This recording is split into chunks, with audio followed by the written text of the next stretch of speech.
Hello! Welcome to the Brianna Christine podcast, episode 1. I've spent weeks pondering this title and the perfect tagline, contemplating topics for my lovely audience.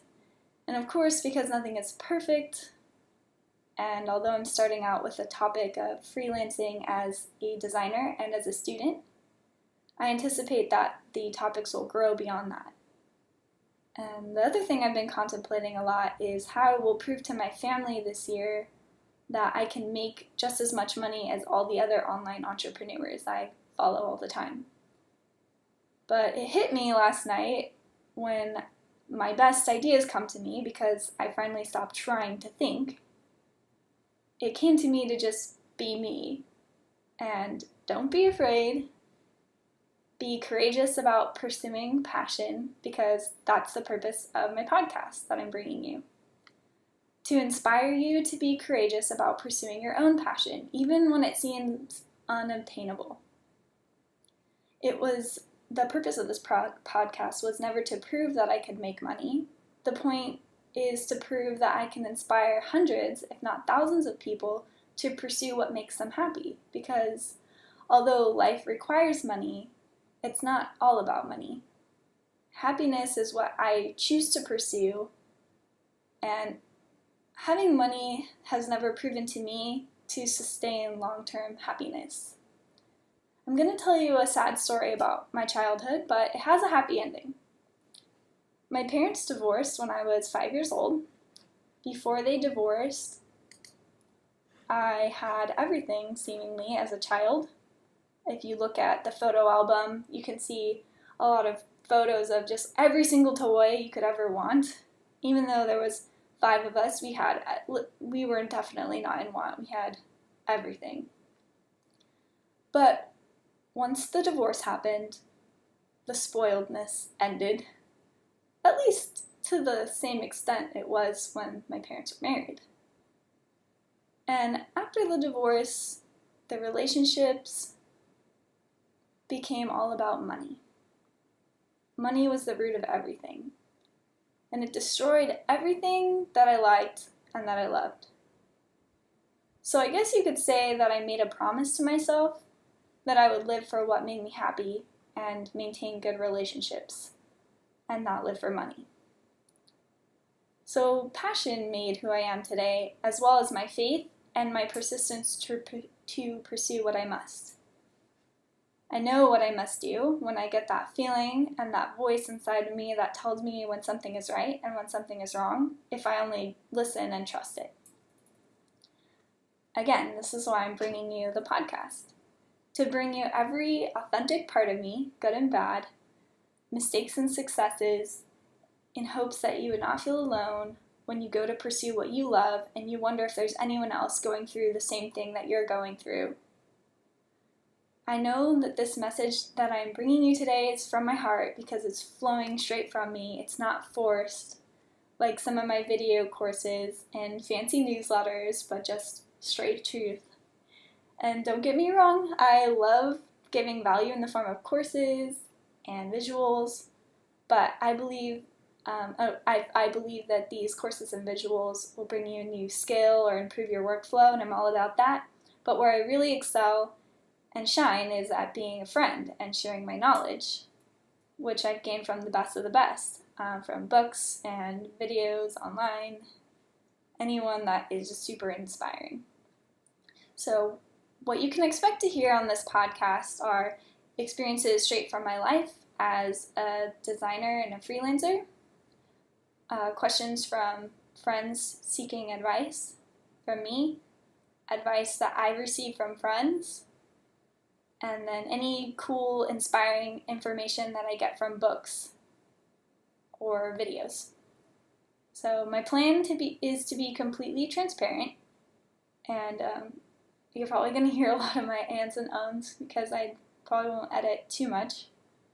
But my ending point here is that life is a wonderful journey, and I don't really want to wait until retirement to enjoy it. I want to experience all the best parts of life now by pursuing what I must, and I hope I can share that with you to do the same. So let's do this together. And the first episode today, the topic came from a Skype conversation that I had on a Skype hangout about what's the number one thing that clients want. So I hope you enjoy that.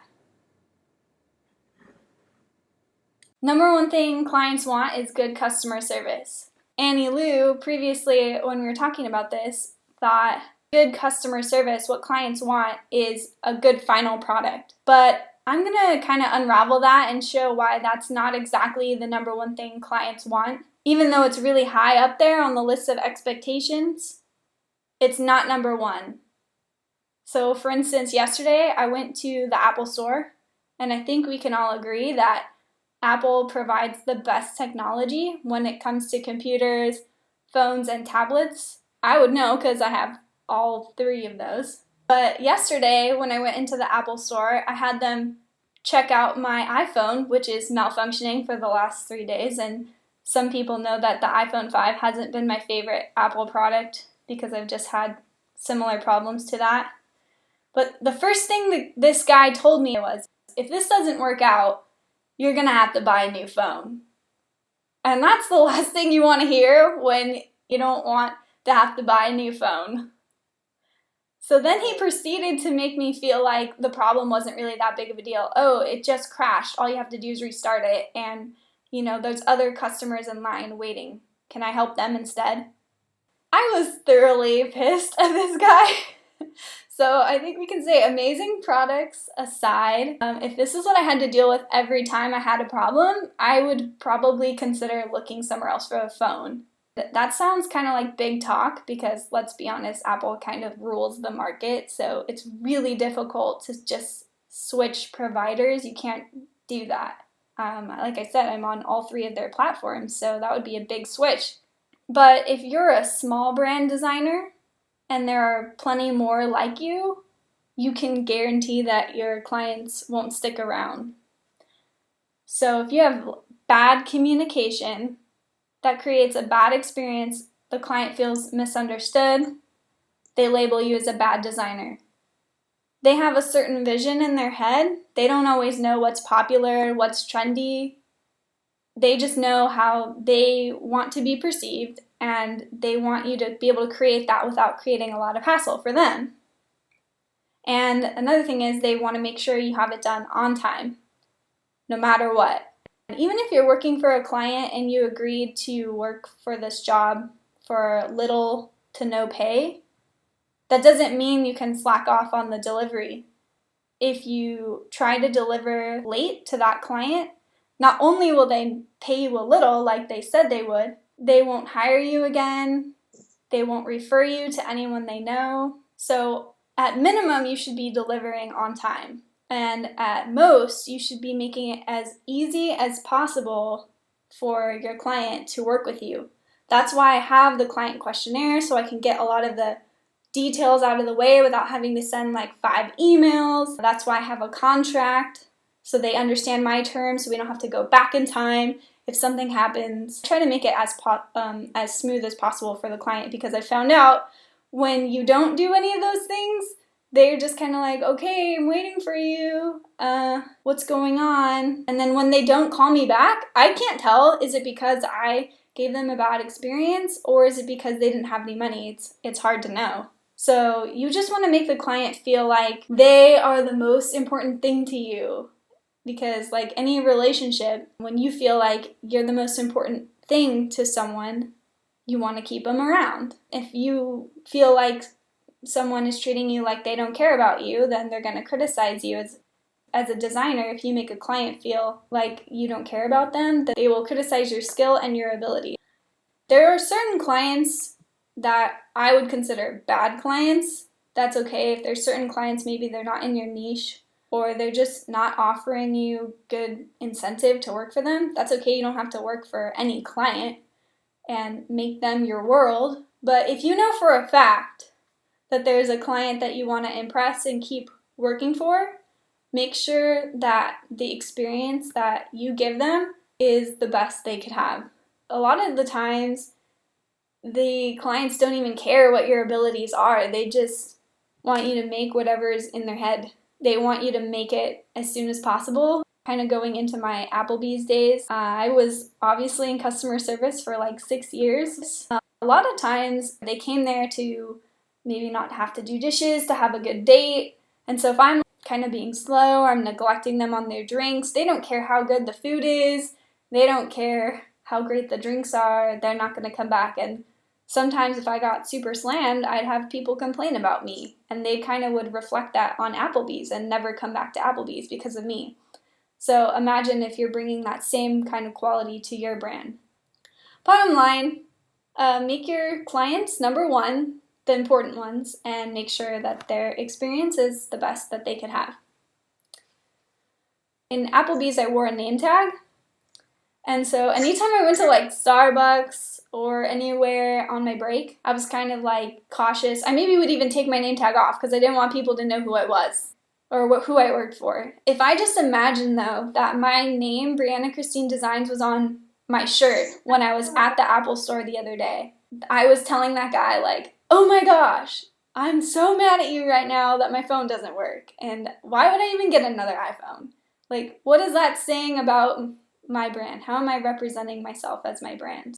I'm kind of getting into a deeper issue here. It's all about people, relations with people, and I'm kind of going beyond when you're working with them as clients. You should just always be nice to people, but it all kind of relates. When I started serving online entrepreneurs, because I decided that that was my target audience because they were going to be the most likely to hire an online designer, I didn't want to work for retail anymore. They were saying to me, hey, good for you, but make your number one thing all about the client. That was, of the people who messaged me personally, there were a lot of people that took my survey and said, well, the designers lack skill. I 100% believe when they said past designers lack skill that the client had a vision, but the designer didn't fulfill that vision. Because the designer either did what they wanted, or there was some kind of miscommunication where there was like no revisions, like you only get one. And because the designer didn't use a questionnaire, or they didn't fully get the details, they didn't communicate, they didn't give a good final product, and so therefore the client thinks they just have bad skills. Alright, well, that's all I have for that topic. Kind of talked through that a lot faster than I thought I was going to. Thank you for listening to the Brianna Christine podcast. If you like this show or you have any comments, tell me on my Facebook, Brianna Christine Designs, or go to briannachristinedesigns.com. And remember to stay passionate.